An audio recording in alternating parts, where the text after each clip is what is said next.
ചോദ്യോത്തരവേള ആരംഭിച്ച് മിനിറ്റുകൾക്ക് ശേഷം ലോക്സഭ നിർത്തിവെച്ചു. പ്രതിപക്ഷാംഗങ്ങൾ മുദ്രാവാക്യം വിളിച്ചതിനെ തുടർന്ന് ലോക്സഭാ അധ്യക്ഷൻ പി.സി. മോഹൻ സഭ നിർത്തിവെച്ചു. ഇന്ത്യയുടെ എണ്ണ ഇറക്കുമതി ദേശീയ താൽപര്യങ്ങൾ അനുസരിച്ചായിരിക്കുമെന്ന് വിദേശകാര്യ സെക്രട്ടറി വിക്രം മിശ്ര പറഞ്ഞു. എന്നാൽ ഇന്ത്യ റഷ്യൻ എണ്ണ വാങ്ങുന്നത് നിർത്താൻ പ്രതിജ്ഞാബദ്ധമാണെന്ന യു.എസ്. പ്രസിഡന്റ് ഡൊണാൾഡ് ട്രംപിന്റെ വാദത്തെ അദ്ദേഹം നിരാകരിച്ചില്ല.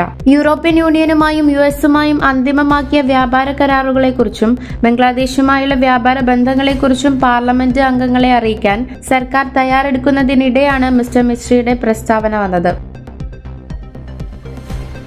അമേരിക്കയുമായുള്ള വ്യാപാര കരാർ പ്രകാരം ബംഗ്ലാദേശ് 19% കുറഞ്ഞ തീരുവ നേടി. യു.എസ്. വസ്തുക്കൾ ഉപയോഗിച്ച് നിർമ്മിക്കുന്ന ചില തുണിത്തരങ്ങൾക്കും വസ്ത്രങ്ങൾക്കും അത് ഇളവ് നൽകുന്നുണ്ടെന്ന് ഇടക്കാല സർക്കാർ മേധാവി മുഹമ്മദ് യൂനസ് പറഞ്ഞു. യു.എസ്. ഉൽപ്പാദിപ്പിക്കുന്ന പരുത്തിയും മനുഷ്യനിർമ്മിത നാരും ഉപയോഗിച്ച് ബംഗ്ലാദേശിൽ നിന്നുള്ള ചില തുണിത്തരങ്ങൾക്കും വസ്ത്രങ്ങൾക്കും യു.എസ്. വിപണിയിൽ പരസ്പര താരിഫ് 0 ലഭിക്കുന്നതിനായി ഒരു സംവിധാനം സ്ഥാപിക്കാൻ വാഷിംഗ്ടൺ പ്രതിജ്ഞാബദ്ധമാണെന്ന് ഒരു എക്സ് പോസ്റ്റിൽ അദ്ദേഹം പറഞ്ഞു.